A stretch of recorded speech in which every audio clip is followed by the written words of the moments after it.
Tugboats are important to the maritime history of the Pacific Northwest because they are the workboats, they are the guts, they are the icons of our maritime history. Take it still, be found. The Arthur Foss is really the quintessential tugboat of the Pacific Northwest. Coming aboard is a chance to get on board a tugboat, which you can't do anywhere else. The Arthur Foss is an 1889 wooden tugboat built in Portland, Oregon, and then basically spent most of its history in Washington State. We think it's the oldest operating wooden tug in the United States. It's got an amazing history. People generally love tugboats, and they love this tugboat especially.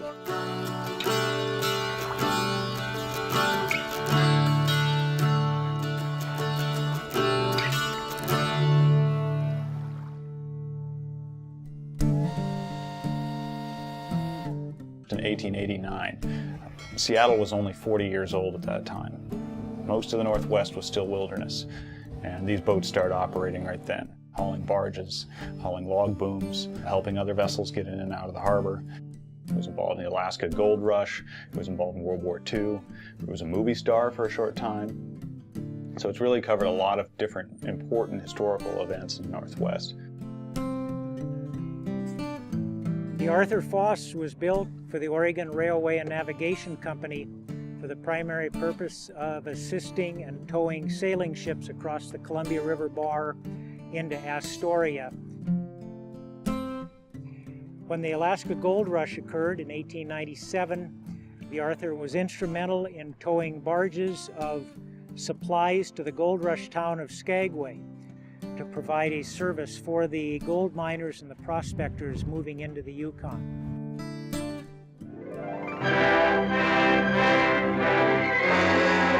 In 1929, the Foss Tug and Launch Company purchased this boat, which was called the Wallowa. One of the first things to do with the vessel, once they paid it off, they chartered it to MGM Studios to film Tugboat Annie. Well, the 1933 Tugboat Annie film was produced right here in Lake Union, and so it was a very important film. The movie was based upon the short stories in the Saturday Evening Post by Thomas Riley Raine. It was said that Raine patterned the whole series after Thea Foss and the Foss Company. These stories of this gregarious woman who was a captain of a tugboat in Puget Sound in the mythical city of Seacoma, and had all these adventures and was up and down the coast and wrangling with other tugboat skippers to get the business and racing them out to meet the sailing ships. By golly, it's a race, mister. These Puget Sound tugboats sure go after the business. It also was involved in World War II. It was the last ship to make it out of Wake Island when the Japanese invaded Pearl Harbor. They were doing construction of military installations there, and the Arthur Foss was the last tug to leave Wake Island. It was a pretty scary moment for the ship, so within hours they painted the entire vessel gray using all of the white paint they had, mixing it with black paint or soot or grease just to put a gray coat on.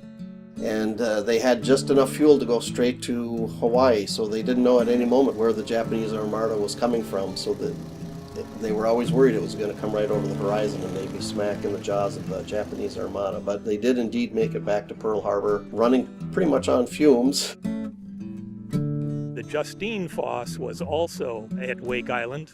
Its crew was captured. The captain was beheaded.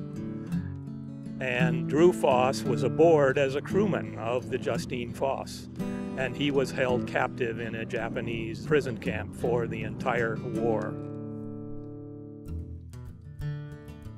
After the war, it came back to Tacoma.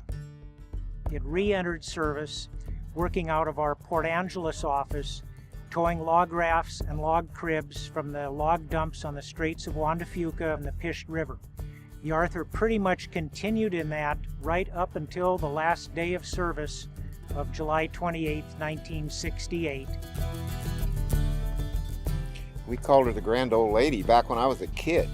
During the summer, you couldn't get on the Art because all of the old timers wanted on the Art because the fish were running and they were the best troller in the Straits of Juan de Fuca. They would put the pike poles out on each side of the Art, and they would have 6 pike poles, 3 on each side. They had them rigged so they were out just right like a fishing troller, and they fished the whole way down. The Arthur was decommissioned in Tacoma in the fall of 1968, and in early 1970 it was decided that the Arthur was still a valuable piece of Northwest history, and it was too good to just sit in the boneyard. When she was retired by the Foss Company, she was acquired by Save Our Ships, which was the precursor organization to Northwest Seaport. She's been a member of the Northwest Seaport fleet for over 30 years now, stationed here at the historic ship wharf, and is an icon for many visitors to South Lake Union. Our biggest challenge, of course, is this is a 124-year-old ship made out of wood, and it's an organic material that's half submerged in water. It's really the most difficult type of museum artifact to take care of because it's exposed to the weather all the time, and the natural forces of decay are always exerting on it. And so our volunteers are on here all the time taking care of the equipment and taking care of the woodwork and trying to get it sealed up and keep the weather and the elements from getting at it. The restoration of the ship is a pretty exciting process. One of the early things we really tackled was the restoration of the Washington Iron Works diesel engine because it hadn't been run for years. This engine it's really special and it's a big crowd pleaser. This is the largest Washington Iron Works engine in existence today. It was built by Washington Iron Works Company in South Seattle in 1934 and installed in the boat that same year.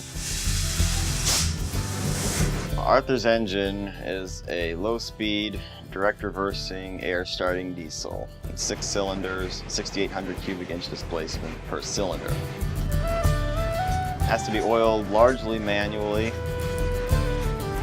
It's said that there are 200 places to be oiled before starting the engine.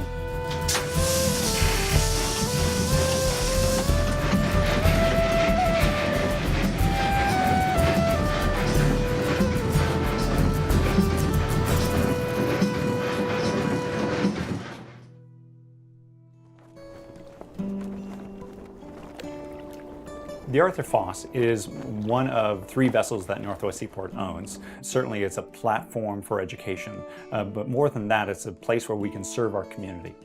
And the Arthur Foss certainly welcomes all ages for tours. We have shipwrights and residents who are learning the skills from other shipwrights. Education programs also include the free and very popular tugboat story times that we host here every 2nd and 4th Thursday of the month. Another thing we do is we do a monthly shanty sing. So we preserve the history of work songs that were sung on working boats. Whether it's a cultural event, educational event, restoration, or just interacting with the public, lots of ways to get involved and keep this thing going.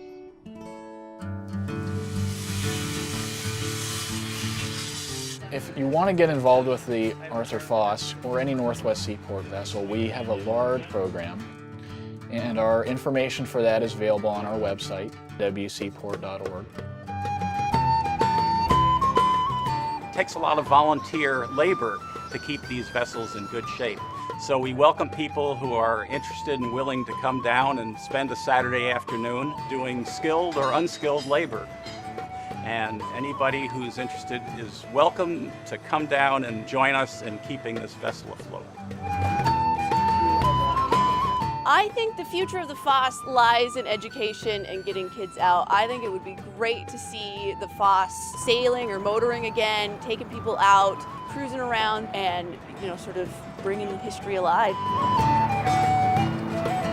Keeping it alive for the next generation. So it's not just for us, it's for people that are coming down the road. The main thing is to keep it here and keep it functioning and keep it alive, keep the machinery going, keep the smells coming out of the galley stove, and keep it a living place and a center where people congregate to learn about the past, learn about themselves, learn about skills, and keep the vessel going.